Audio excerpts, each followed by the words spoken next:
menggembirakan menurut saya karena bisa diundang di sini untuk ngobrol. Apalagi topiknya ini sangat menarik sekali ya, tentang kesetaraan gender. Apalagi berbicara tentang kesetaraan gender di dunia pendidikan itu sangat menarik sekali untuk dibahas.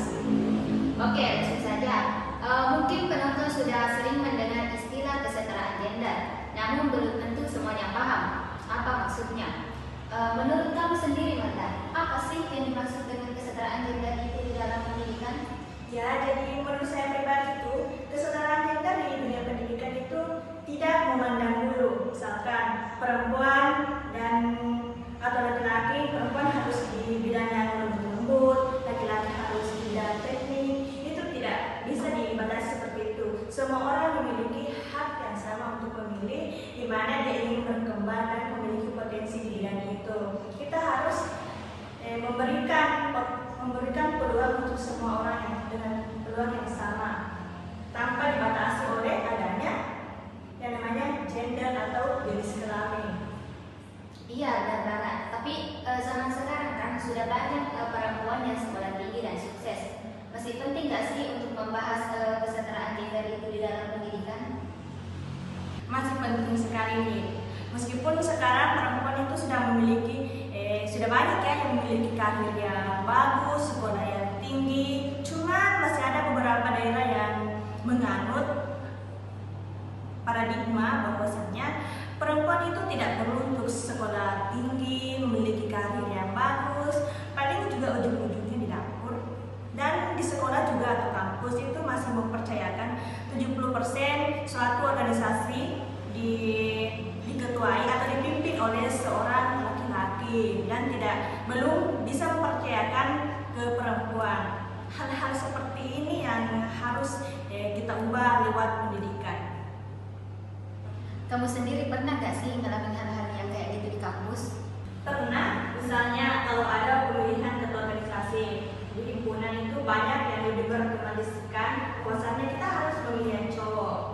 Tapi dilihat dari perkembangan zaman yang sekarang itu sudah banyak cewek yang berkompeten dan memiliki peluang untuk menjadi sebagai pemimpin. Nah, contohnya di himpunan saya ya, himpunan mahasiswa bahasa Indonesia, pada masa jabatan 2024-2025 itu pemimpinnya adalah cewek. Dan alhamdulillah semua program kerja kita terlaksana dengan baik, meskipun kadang yang memang masih ada sedikit problem yang dialami selama kepengurusan. Namun ini menjadi suatu contoh bahwasannya kesetaraan gender sekarang itu sudah tumbuh di kalangan mahasiswa. Wow, setuju banget. Karena yang paling penting itu bukan tentang siapa yang perempuan dan siapa yang laki-laki, tetapi tentang siapa yang mampu dan mau bertanggung jawab kan. Nah, betul banget, yang penting siapa yang memiliki kemampuan dan niatnya, bukan gendernya ya. Menurut kamu, bagaimana sih peran pendidikan dalam mendukung kesetaraan gender ini? Pendidikan itu memiliki peran yang sangat besar. Dari sekolah dasar sampai kuliah, pendidikan bisa mengajarkan kita tentang nilai keadilan dan saling menghargai. Guru dan dosen bisa memulai dari hal-hal kecil seperti memberikan kesempatan yang sama kepada para siswa, tidak membeda-bedakan satu sama lain, dan memberi contoh bahwasannya laki-laki dan perempuan itu bisa bekerja sama dan setara. Dan sekolah juga bisa memberikan kegiatan atau diskusi untuk para siswa dengan tema kesetaraan gender supaya para siswa itu semakin terbuka lagi pikirannya. Iya, benar. Karena melalui pendidikan kita bisa mengubah pola pikir dari awal. Ya, betul sekali. Kalau misalkan kita dari kecil sudah mulai respect tanpa melihat gender, pasti kalau udah dewasa kita otomatis sudah memiliki pola pikir yang adil dan lebih bijak lagi. Kalau ngomongin soal harapan nih, kamu pengennya dunia pendidikan kita ini ke depannya bagaimana sih tentang kesetaraan gendernya? Saya sih pengen banget dunia pendidikan ini bisa jadi ruang yang benar-benar setara ya. Perempuan bebas memilih jurusan apa aja, laki-laki juga bisa ambil jurusan apa aja tanpa takut untuk dijudge oleh siapapun. Guru dan dosen juga semoga makin sadar bahwasannya bisa menjadi contoh dan nilai kesetaraan gender ke siswa atau mahasiswa. Karena perubahan itu dimulai dari cara kita melihat dan memperlakukan orang lain. Terus kalau buat teman-teman mahasiswa nih, hal sekecil apa saja yang bisa dilakukan agar nilai kesetaraan gender ini bisa terasa nyata?